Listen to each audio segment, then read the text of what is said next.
what's up, everybody? It's Tadera White here, the senior pastor of the ForWord Christian Center, and I'm outside on this very beautiful day.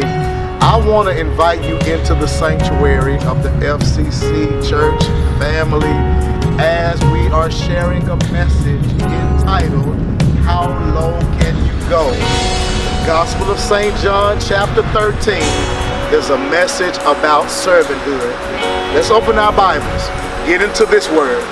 How low can you go? All right, let's go to work. Let's go to St. John chapter 13. St. John chapter number 13. New Living Translation. And we're going to skip a few verses. We're going to look at verses 1 through 5, and then we'll go verses 8 through 11, and then 13 through 15. But if you don't have a Bible, it's all cool in the game. It's right here on the screen. Before the Passover celebration, Jesus knew that his hour had come to leave this world and return to his Father. He had loved his disciples during his ministry on earth, and now he loved them to the very end. But it was time for supper, and the devil had already prompted Judas, son of Simon Iscariot, to betray Jesus. Jesus knew that the Father had given him authority over everything, and that he had come from God and would return to God. He had come from God and he would return to God. Make sure you put a pin there. So he got up from the table, took off his robe, wrapped a towel around his waist, and poured water into a basin.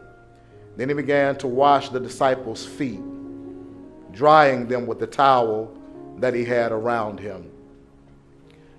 We're going to verse number 8. No, Peter protested. You will never, ever wash my feet. Jesus replied, unless I wash you, you won't belong to me. Simon Peter said, well, if that's the case, don't just wash my feet. Wash my hands and my head as well, Lord. Who feel like Peter today? If it means I'm going to be connected to you from the crown of my head to the sole of my feet, wash me through and through.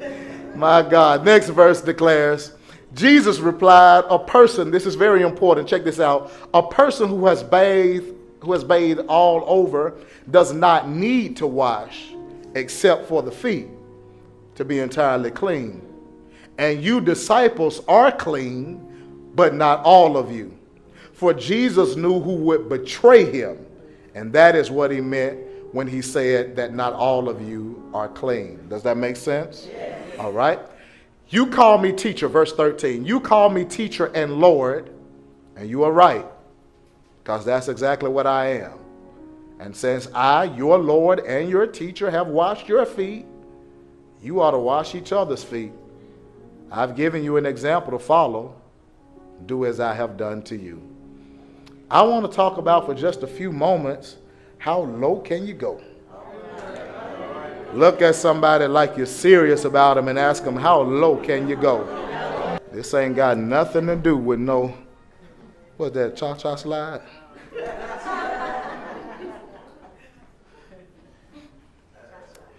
It is nearing the end of Jesus' earthly ministry. Time is getting short. He's on his way out of here.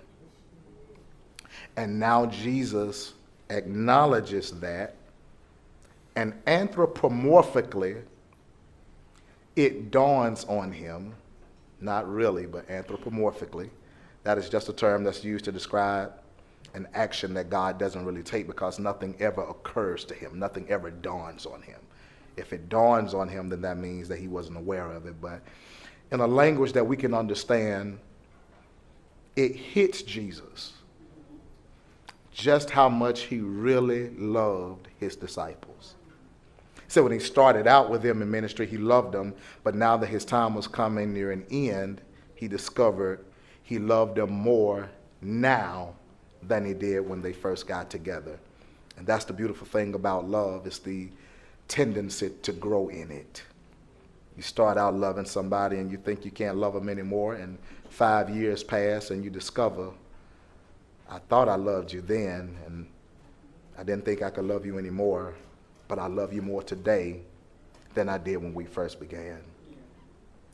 That kind of love that says, I don't see you with my eyes, but I see you with my heart.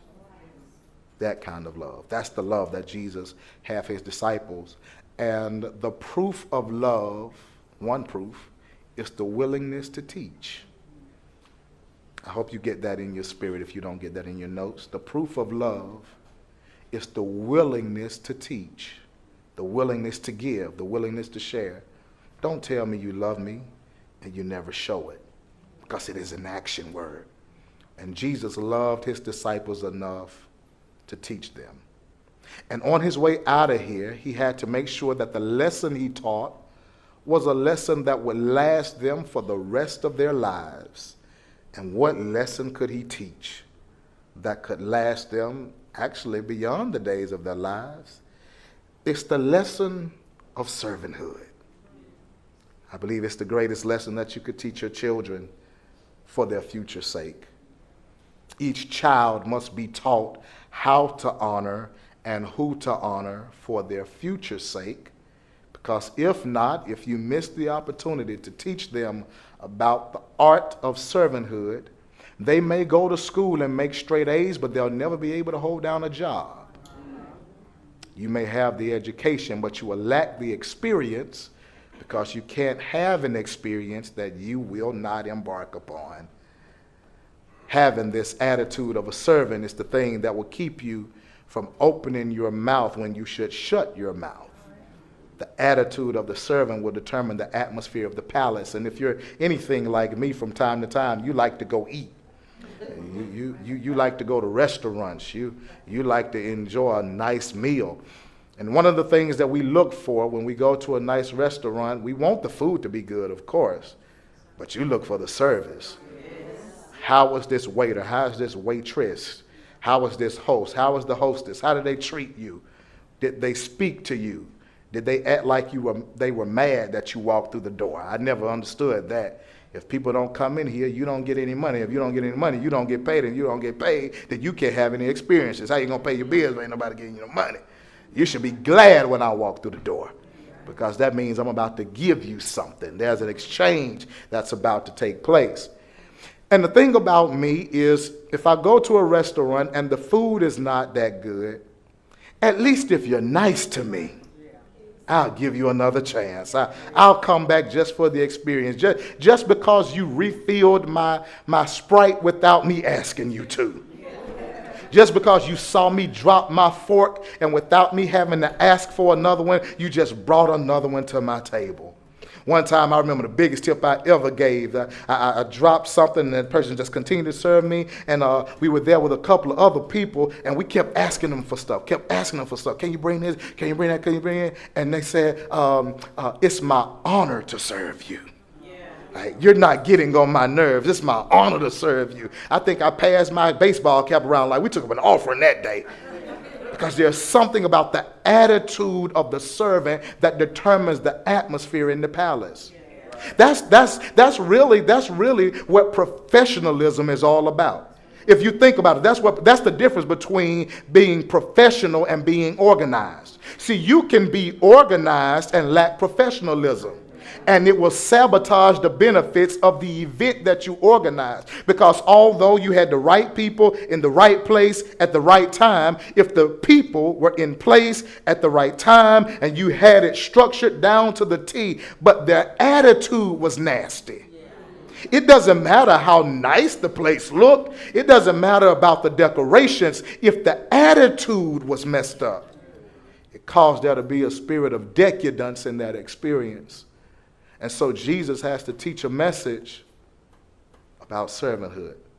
Can I share something with you that the Holy Spirit put in my spirit, just sort of like a prophetic unction? That ain't my flow, that ain't my call, but this is just, it just was impressed upon me, if you will, just last evening, that the millennial generation, 14, 15, 16-year-olds, I believe that within the next 10 years, you're going to see more millionaires from that group of people within the next 10 years than we probably would have imagined.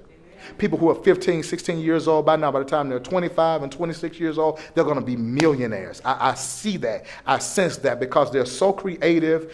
They have such ingenuity, the creativity, the prowess, the business prowess that people are entering into. And you're seeing that more and more now, that people are wanting to work for themselves and to do things and become their own bosses. And I believe that in the next 10 years, that group of people are going to be millionaires. But can I tell you what the Holy Spirit put in my heart? That in as much as they will be millionaires, they won't become multimillionaires.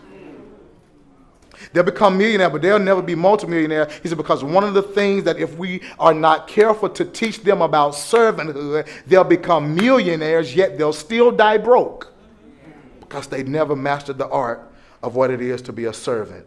And I'm going to stand here and say it even at the expense of you not being my friend anymore. But the problem with this generation is that too many of us feel entitled to stuff that we didn't work for.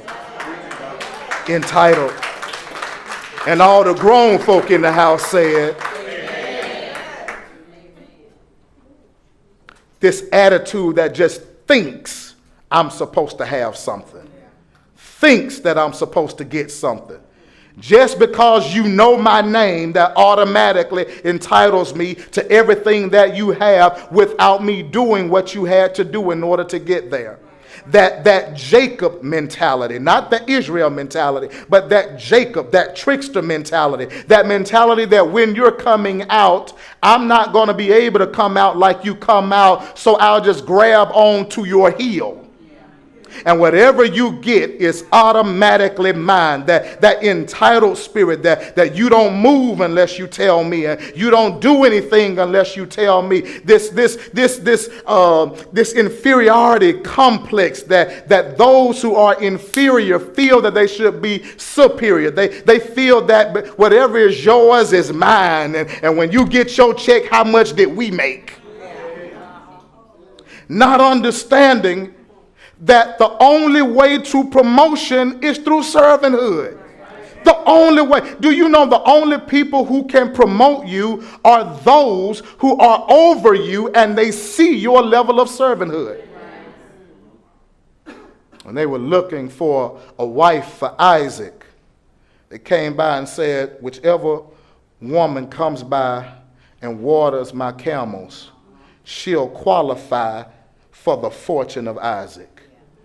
And the one that stopped by and said, hey, I don't mind pulling out my hose pipe and watering your animals. You see, can I tell you why some of y'all won't get blessed? Because you're too scared to get dirty.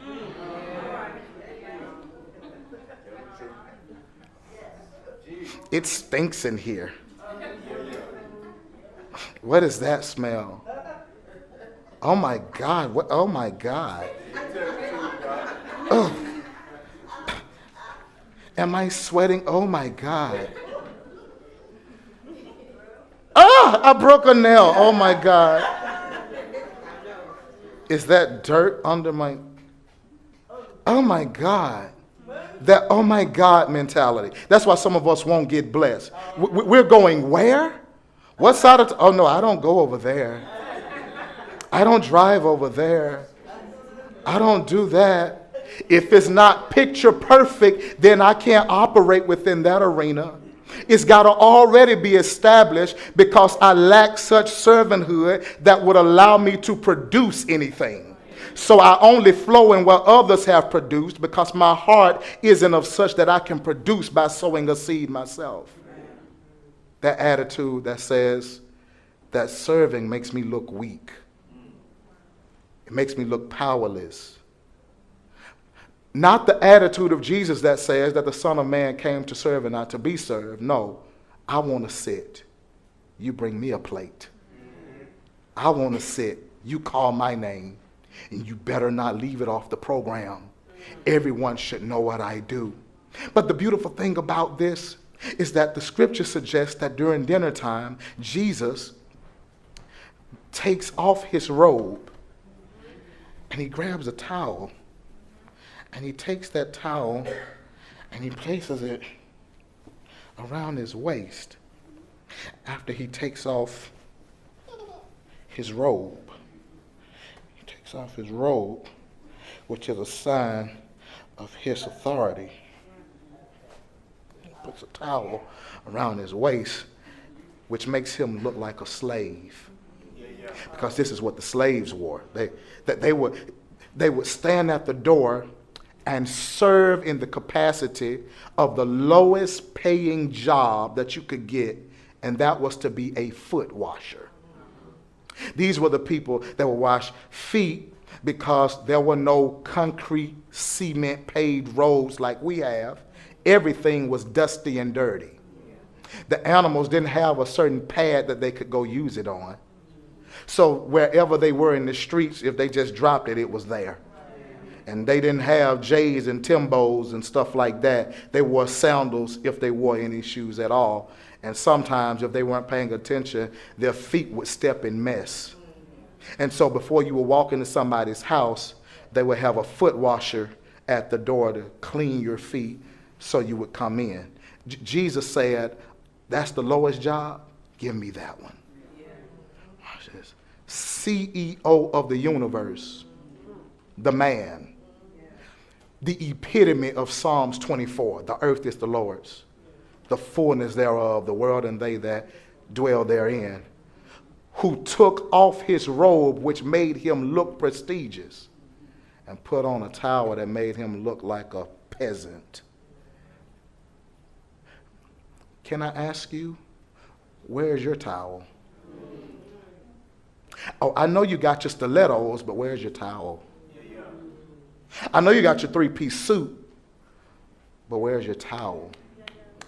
Or do you only use it for drying yourself off after you take your fourth bath of the day to put on your new outfit to impress people that don't like you? So that people who don't even like you that much can say, oh my God, look at how beautiful you are. I know you spend time in Saks and Fifth Avenue and Belk, and I know you got that, but I want to know where's your time? Where is the part about you that says that I ain't got to have all that to be significant?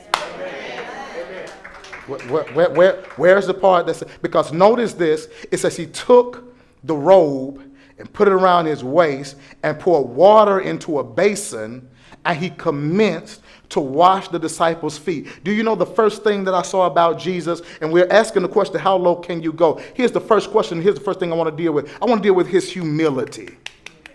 Let the church say humility.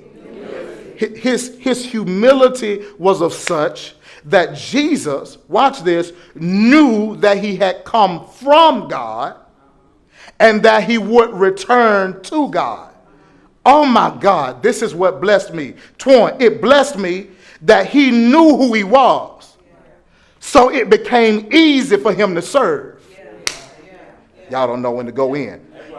He knew he came from God, and he knew he would return to God, which is what made it easy for him to put the towel on.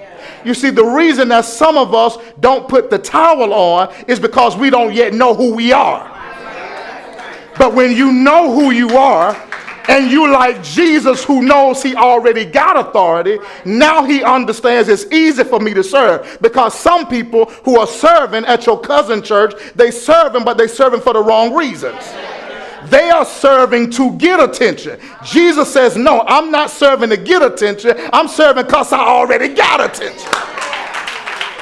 Ah, God. I pray you stick with me on this one. He said, I'm not serving to get a position. I serve because I already have a position.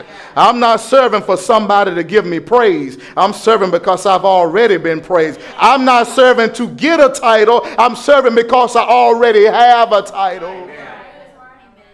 The reason that some of your kinfolk at your cousin them church ain't going to get blessed is because they too bougie. I come against the spirit of that bougie. You can't be bougie and do ministry at the same time. It's got to be one or the other. You can't be both. You can't be both. You can't be both. Look at somebody telling you, you can't be both. You can't do both. You can't do sedity and ministry at the same time. No. If it's all about that, then just leave ministry alone altogether. Jesus gets up, takes off that robe that makes him look like the man, and puts on that old towel that's been used. Maybe a little damp. Got on a nice shirt. You put that towel on, you gon'. Some of y'all focused on the fact that I'm gonna wrinkle up this shirt. That's gonna be messed up one time. You take nothing, all that lint gonna be on it. See, that's why. That's why you finna miss God, because you've made things important that He's not made a priority. I'm preaching better than y'all. Can I tell you what humility really is? What Jesus really displayed? Humility is the willingness to reach. That's all humility is. I grew up on this false sense of humility. They told me stuff like this. Mr. Richardson, I don't know if you heard this or not, but when we would go to people's houses and they would offer you stuff, they would say, don't you say you want nothing. Don't accept anything when you go. If they offer you something to eat, don't you eat nothing, don't drink. No, I'm fine, I'm good. Because that was being humble. That's humility. I found out that ain't humility, that's stupidity. Because if I'm sitting in your crib and my stomach growling, I ain't ate, I got dry mouth, I'm thirsty. And you say, can I get you some water? If I'm thirsty, if I'm hungry, and you offer me some black-eyed peas and some cornbread and some ham hocks, you know, some water, some iced tea, some Pepsi or something, I'm like, yes, ma'am. And if it ain't but some people like, you got to be a grown woman to cook for me. If you're going to put like 5 or 6 peas on the plate, I'm like, no, baby, can you put some more on that? No, see, that humility is not saying no thank you. Humility is acknowledging that I have a need and I'm willing to reach for the one who's able to supply it. God, help me in this room. Help me in this room. Now the question is, if that's the case, how did Jesus display humility? I don't see that in the text. That's because you ain't reading it right. That's why I'm here to show it to you. Here's the humility in it. Jesus understood that he came from God and would return to God. So any power or authority that Jesus had, he acknowledged that it had to come from God. That's why I'm willing to serve. Because I'm not up here just to be up here. I'm up here because God put me here. And if I don't do right by God, the same God that put me up here is the same God that can send me down here. So in order to ensure continuity of me being up here, every now and then I got to go down there just to let God know that if it had not been for him put me up here, that he could have left me down there. I'm preaching better than y'all saying amen. High five your neighbor and shout humility. Yes, I can put on a 3-piece suit. Yes, I can clean up well. Yes, I can be decked out. Yes, I can put some cufflinks in my shirt. Yes, I can wear some alligator shoes. I can do all that to impress you. But every now and then, you just ought to step out and let somebody else know. You ain't got to have all that to be somebody. You ain't got to wear $250 shoes to be somebody else by wearing somebody else's name. I ain't got to wear Jordan in order for me to be significant. I can put on anything on my feet and still be somebody out of humility. Because if you humble yourself, he'll exalt you. But if you exalt yourself, you'll be humble. You want to know why you're so frustrated? Because you keep trying to put yourself on pedestals. You keep trying to put yourself on pedestals. You walk up and just sit in a seat. Then you get mad when somebody asks you to move. When had you just come in and sit in the back and wait on somebody to offer you a seat up front, then you can go up with your head high. You see, sometimes when you go up like this, you walk back like this. But when you walk in like this, you can walk out like that. I wish I had somebody in this room. His humility was displayed because he puts on a towel. And I want to say this before I move to my next point. I know you know how to carry a trophy, but do you know how to wear a towel? I know you're concerned about your money because you go to work when you're sick. You see the exchange in that. You're concerned about your money Because it can be raining, you still going to work. You got to watch the weather for church. I don't care if you don't say amen to me. I don't care. I don't care. I don't care. I don't care. I don't care. I don't care. It's some folk didn't go to their church today, and the storm didn't come nowhere near their house, or it stormed somewhere else. It might come over here. I bet they're going to be at work at 7:30, 8, 9 o'clock in the morning, though. I know you're concerned about your money, but are you concerned about your ministry? Or have you placed something else above your willingness to serve? He puts on a towel and he commences to wash feet.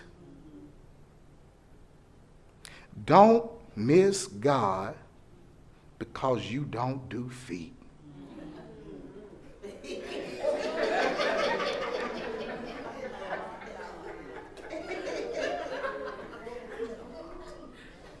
I don't do no feet. I do anything else, but I don't do no feet. Maybe it depends on whose feet it is. But Jesus displayed more than humility. He displayed the second thing, which was loyalty. Because loyalty, oh God, it was so deep. Because if Jesus is going to wash his disciples' feet, that would mean he also has to wash Judas's feet. Some of us who don't really do feet, you would do feet if they got pretty feet.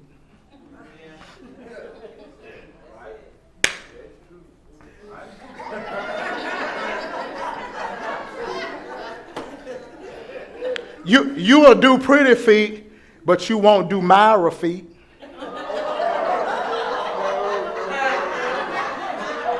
That's for all the folks that watch Martin. I'm sorry. You got to watch. See, because if you're going to do Myra feet, you got to understand, you got to go to work.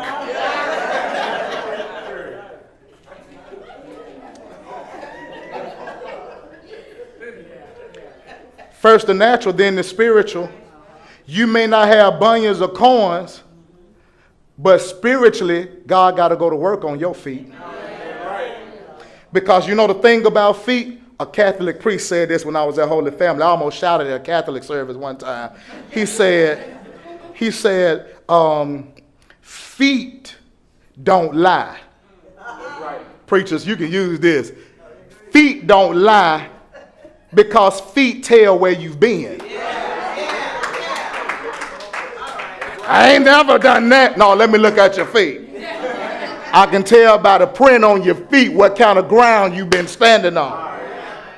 Jesus displays his loyalty because if he's washing the feet of his disciples, that means he can't wash his disciples' feet without washing Judas's feet.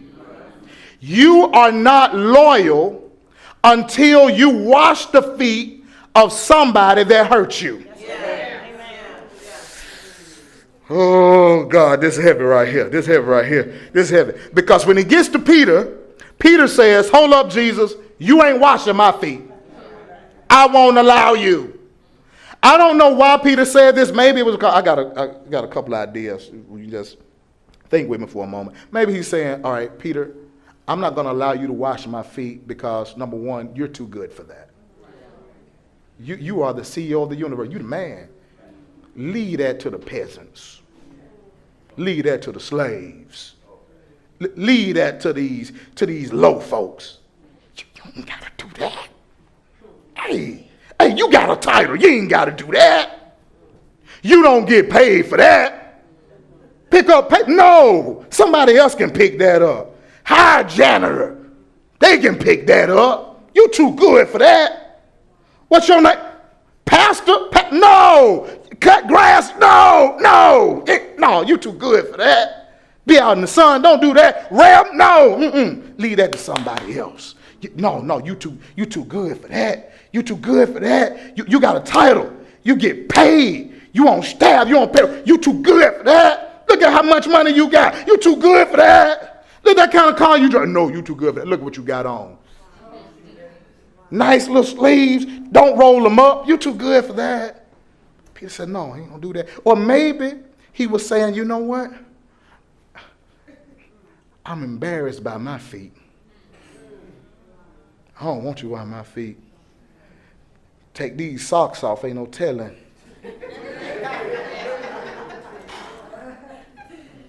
What you might smell, you wash. Wash my feet. I wore these socks yesterday, I put them on day, they were sweaty. I couldn't find a matching pair, so I had to put these back on, you know.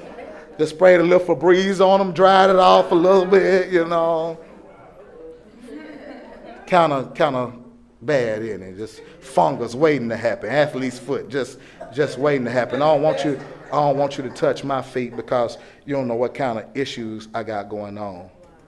But when you're a servant, you don't care. When you're a servant, you don't care. You don't care that it's bunions or coins or that they stink. It doesn't matter, because if my purpose is to wash it, watch this, I feel more like I did my job. Because if I'm washing and they ain't dirty, then I feel like there's no reason for me to be washing at all. I'm washing your feet for a purpose. That's why when you all messed up, that's why if that's how you are, you need to stop saying, I ain't going to church yet until I get myself together, until I get myself cleaned up. Well, if you could do all that without church, you wouldn't need it.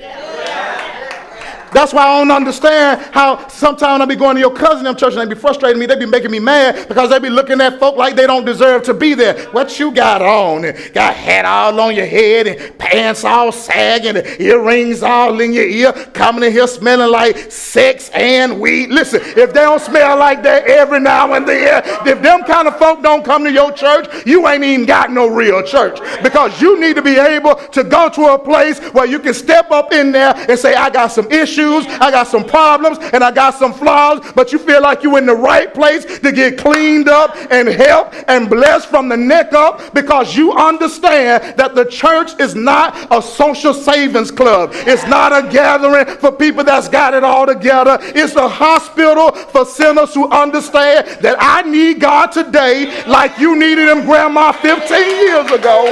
And the same God that did it for you, how come he can't do it for me?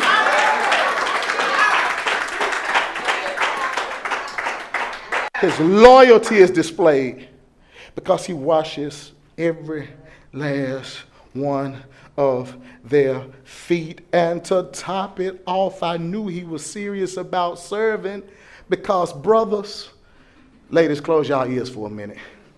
Brothers, thank y'all. Y'all so obedient. But I was joking. That's the anointing of sarcasm. I want you to get this. Brothers. He wasn't washing women's feet. He was washing other men's feet.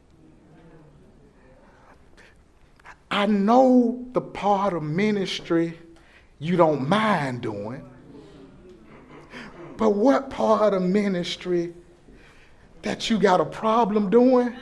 What if I told you that's the ministry God wants you doing?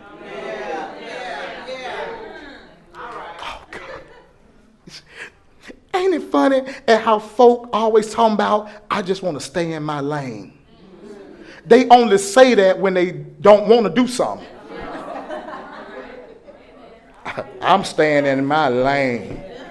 This is what I do right here. Because they don't want to tackle nothing else. But ain't it funny that when it's something they want to do, they overstep their boundaries all the time to do that? Somebody going through something, baby. No, that ain't my gift. I ain't prepared for that. That ain't my lane right there. But when there's a big decision want to be made, they want to be like the pastor then and determine what we gonna do. Yeah, but what about staying in your lane? I'm only cool with being in my lane as long as it's what I want to do. Jesus washed 12 men's feet. And he was a man all the way live. a man's man. He wasn't on the down low or none of that. Real man. Watch this. Because he knew who he was. He knew he came from God. He knew he was going back to God.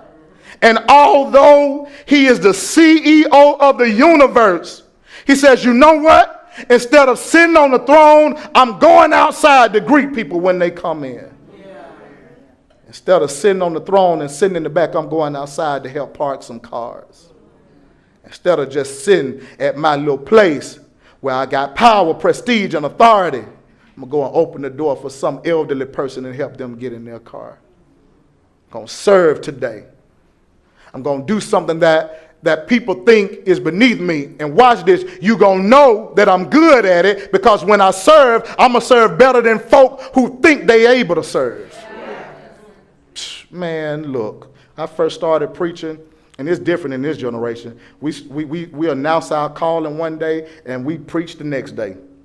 I started preaching, said, man, want to preach. They gave us a broom. They gave us a broom. Before you put a mic in your hand, you putting a mop in your hand. Go in there and mop that kitchen floor. I was a preacher standing right at that door right there, passing out fans. All it was a window unit right there. And it would get hot in the summertime. And I had fans. Some were nice and some were tore up. I put all the good ones up front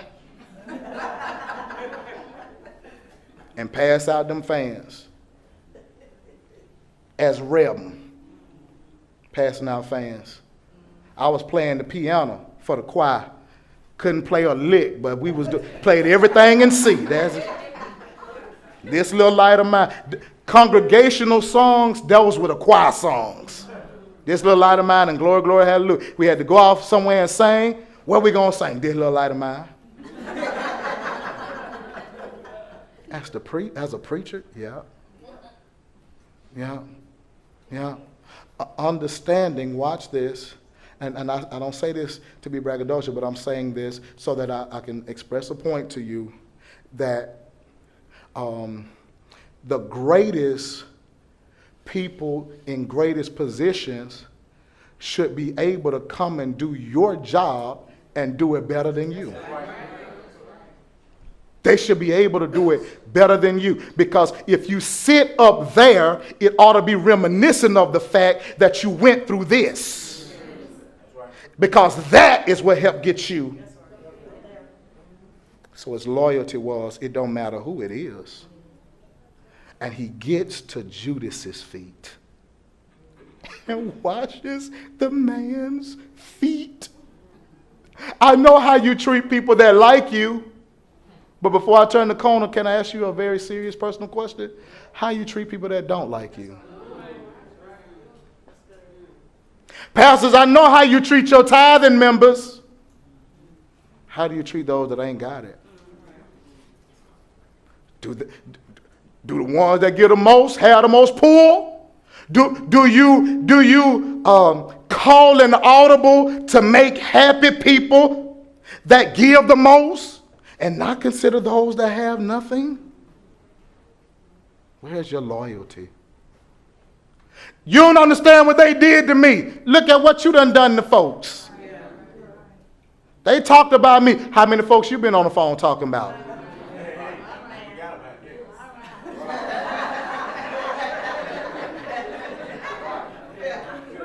They lied on me. How many lies you done told? White, black, it don't matter what color the lie was. You told one. He washes Judas's feet. That's the loyalty. Can I tell you who I'm impressed by? Well, let me tell you who I'm not impressed by in 2019. I used to be impressed. I'm not anymore. I'm not impressed by gifted people, because they come a dime a dozen. Do you know if you ain't got to be gifted. If you put time, effort, and attention to something, you can get good at something you ain't naturally gifted at. You may not be gifted, but you can become skillful. If you don't know how to sing, they got voice lessons. They can teach you how to breathe. They can teach you how to hold your breath. They can teach you how to get out of sound. They can teach you how to do that. You may not be naturally gifted on the keys. Some people just go to the keys and just start playing. Just got it. Know what to do. It's just naturally in them. Or you can spend hours a day with somebody teaching you, and you can become skillful at something you are not naturally gifted. I wasn't naturally gifted at playing baseball. I just got into it, was playing when I was a kid, got pretty good at it. I was the best player on the team. Ooh, but, well, you just naturally, no, I'm not naturally gifted. I practiced. So I'm not impressed by gifted people. They come a dime a dozen. Oh man, you ain't got to be called to preach a good message. You can probably do it better than me. If you can read and comprehend and you ain't scared to talk in front of people, you can preach a good message. Come up with 3 points, 3 principles. That way you ain't got to stand up here and read your paper because you know where you're going. You got your train of thought. You're just going to elaborate on 2 or 3 ideas. You can do it. If you understand context clues, if you know the 8 parts of speech, you can preach. You can deal with it as a noun or a pronoun, that verb or that adverb. You can preach from a prepositional phrase. If you have a command for the English language, you can paraphrase stuff. That means you know how to say the same thing a different way. You can preach. You ain't been called. I can show you how to do that. Syntax, context, culture, first, second, and third person. We can teach. You ain't got to be saved to do that. You ain't got, hey, you can get up there and do it. Listen. You can just go online, get your ordination certificate. Forget God speaking to you. Just go online. Pull you one off. Just say you is one. Go ahead. I'm not impressed. I've been around gifted folks all my life. I don't care. It doesn't matter. Can I tell you what I am impressed with? I'm impressed with loyal people. God help me in this room. Oh my God. You see, you can teach a skill, but you can't teach compassion. You can't teach loyalty. You can't teach faithfulness. Some things just got to be in your heart to do it. Who am I preaching to in this room? Man, turn me up just a little bit, Brother Mike, just one notch. Listen, if I were you, sisters, I wouldn't even want a man I got to teach how to love me. I would want somebody that it already came with the package. He may not have a lot of money. His credit may not be the best. But if he's got a love for you, that's seed enough to make him want to go out and do something to make your life better. Who am I talking? I don't want a woman that I got to teach how to have a sweet personality. That ought to come with the package. A woman that I got to teach, hey, please don't curse me out. Sweet got to come with the package. Nice, you got to already have. You can't teach. That needs to be in you. And Jesus had loyalty in him, and that's what I'm impressed by. Other week when we were going over to be with Tony and Jeremy and their family, death of Brother Randy, some of our members came, served, gave food, prayed. Miss Candy, Miss Marion, some of our other ladies were there. Appreciate y'all so dearly. Brother Minister Moore, people came out, helped, show love and support, genuine concern and love. Can I tell you, I was impressed because, and I don't take people for granted because that's just not what I do, but there were some people in my mind I knew were going to be there because that's what they do. That's what they do. I knew I was going to see them. I didn't know I was going to see Antoine. All right. Here at FC's, I like Antoine. I told y'all. But he ain't over there at them keys because I like him. There is something that he can do that the rest of us can't do at his level. So I got Antoine for that. That's what he get paid for. He get a check for this. That's what he get paid for. He don't get paid to show up at somebody's house to put on gloves and get plates and go downstairs and see 2 brothers down there and say, hey, have you eaten? Do you want something? See, that right there impressed me. I like his plan, but that impressed me more. That That impressed me more. That impressed me more because if he ain't good on keys, he can work on that. But saying, you know what? Well, that was close to our house, and I heard about that, and if it was my situation, man, I figure I could just go and take out some trash or something. Like, that's the kind of stuff right there. I like a musician that can play, but then come back and say, well, if somebody need me, hey, give me a call. I'll come over there. No, it ain't even about nothing extra. That's in my heart to do that.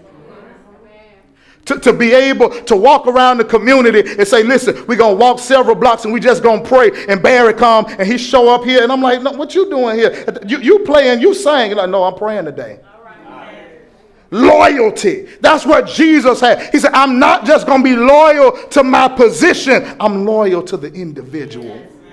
And I want to say to you, child of God, that if you can't put on no towel and put no water in no basin and get down because you too good, and look at feet that ain't so cute, knowing that this man in front of you is going to betray you with a kiss and turn you over so you could die, and you still pour water on his feet and take a towel and clean his feet. I will say to you that you have not effectively become the servant you think you are. I know you got ex-boyfriends and ex-girlfriends. I wonder how many ex-enemies you got. People that y'all used to couldn't stand each other. But when a man's ways please God, he makes even his enemies to be at peace with him. How many enemies that you had are you tight with now because you washed their feet? And then Jesus says something that took the cake. He said, since I've washed your feet and I am your teacher and your master, I should have you washing my feet. But since I washed your feet, you ought to take each other's feet and clean them as well. Which leads me to the last thing. He says, I want to know, are you willing to go low enough to copy me? Can you copy that?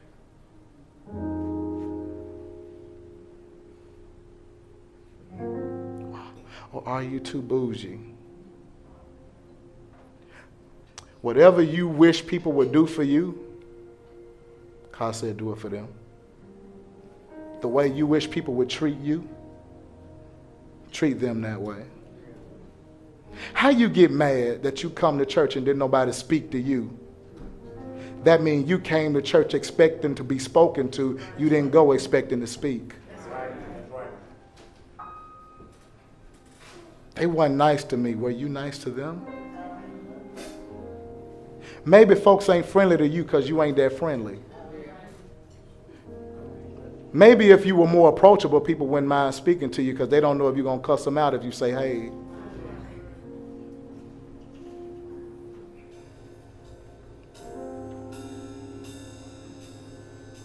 Where's your towel? Preacher, where's your towel? I know you can preach in the pulpit. Can you do it in the street? Can you do it one-on-one? Or does it have to be a revival? You got to get a big check. 3 days, 5 days. Going out of town, doc. Well, can you go across the street, sir? Everything you do, how much? How much? What's the fee? What's the pay? Everything you do for your husband or your wife come with a price tag? I did that for you.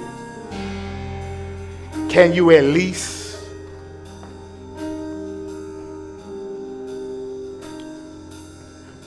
I think we ought to have a towel day.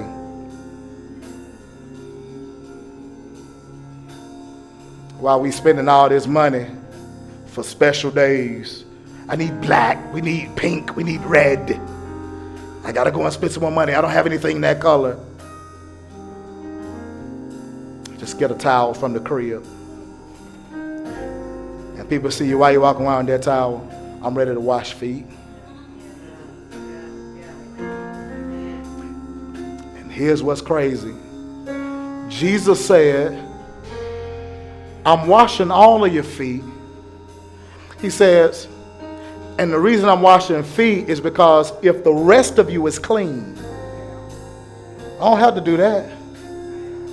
Y'all, please don't tear up the place. God sent me here to tell you, you think your whole life is a mess? No, it's not. It's just your feet. You depressed because somebody broke up with you. Now you act like your whole life a mess. Your whole life ain't a mess. You just had a breakup. That one thing. And you're going to let that one thing control your whole life. So I just need to get in the whole shower. No, it's just your feet. If your issues that you're dealing with can be solved with a check, I'd rather have your problem than mine. Because that's just one problem, finances. Everything else good? That's all you got going on? No, baby, your feet just need to be washed. No. That's it. That's it. Lost a job. That's it. So your whole world crumbling down. So you cussing out everybody. You mad at everybody because they cut your hours. Look at somebody, tell them, just need your feet washed.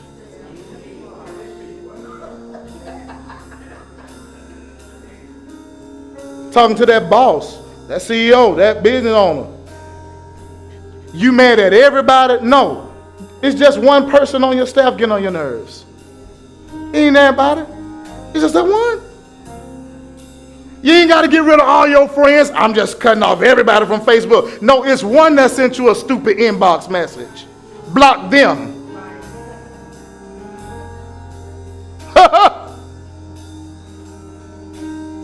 And he said, I'm washing all your feet because only one of y'all feet messed up, and that's Judas.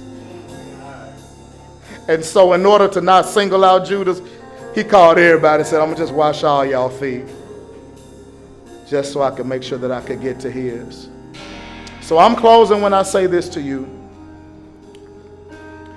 That if we're going to be the people God has called us to be, we're going to be the church that God has called us to be, we got to change our mentality. It ain't about being up here. It's about mastering down there, and up here will become inevitable. It's about the feet. Washing your neighbor's feet. If not physically, ladies and gentlemen, no. It's saying I'm willing to do the most that I can for you. Because I already got some position. I got authority. I ain't worried about that. I don't do stuff to get preaching engagements. I turn down more than I accept. I turn down more than I accept. So now when I do it, I know I'm doing it. Because I ain't doing it to get no attention. I got that. I get more than I want. Sometimes I get calls that I don't want. Texts that I don't want. I'm at liberty to say, you know what, I'm good, I ain't got to come. And when you are a servant, you don't do it for a position, you do it from a position. Father, in the name of Jesus Christ, I want to cover this room today. Pray, God, that you would give us a servant's heart. That's what we need. Help us to roll up our sleeves and not feel like we're too good for something. Because we're not. You made us from the dust of the ground. And when we get up out of here, when we check up out of here, we're going right back to the dust that we came from. If they were to sell our bodies when we're dead, we wouldn't be worth any more than $2.65. You know that's what you made us from. Help us to understand that only what we do for you is going to last. It is not about being on the program, it's about getting with the program. And I thank you, God, that as you are shifting us and changing us and helping us to understand what our true purpose is. Now we will never be able to turn up our noses at other people and look down on them as if we are better than them. God, we'll never be able to brag and say that we're better than people because we don't do what they do. And I don't drink anymore, and I don't smoke anymore, I don't club anymore, and I don't run around anymore. God, this Christianity is not about what we don't do anymore. It's all about how we treat our brothers and sisters on a day-to-day basis. Help us to master that arena. That's the most important thing, so that thou shalt be pleased with us. And when we stand before you, you won't say, preacher, well done. You won't say, pastor, well done. You won't say, musician, well done, or choir member, well done. You won't say, trustee, well done. You won't say, businessman, well done. You're going to say, servant, well done. Give us that heart today, with love that flows from heart to heart and breath to breath. And we thank you in advance that people are going to be better because we're going to be better. In Jesus' name. Hey, what's up, everybody? And thank you so much for tuning in to that word on today. How low can you go? Listen, shameless plug. I don't know any other way to say it. Listen, if you ain't serving, you ain't doing anything. It's just all about serving those who are around us. And you may not be able to serve everybody, but you can serve those that are closest to you. And if everybody would serve those closest, solving the problem that is nearest to us, then God's going to take us places that our eyes haven't seen and that our ears have not heard. And listen, if you've not accepted Jesus Christ as your Savior and the Lord of your life, make sure you do that on today by simply inviting Him into your heart, saying, Jesus, I make you my Savior and my Lord. Before we get out of here today, don't forget, we're still on the road to 1,000. I want you to be one of those 1,000 subscribers that connect with this ministry. Every time a new video is posted, you will receive a notification that the word is about to go forward. So do that even right now. And moving forward, you'll receive those notifications. Listen, I love you. Gotta get out of here, but I thank God so much for you. And by the way, if you're ever in the Inslee community, stop by and see us every Sunday morning, 8:34 a.m. and then again at 10:04 a.m. There's going to be a word that's going to transform your life. In the meantime, remember this: one word can move you forward.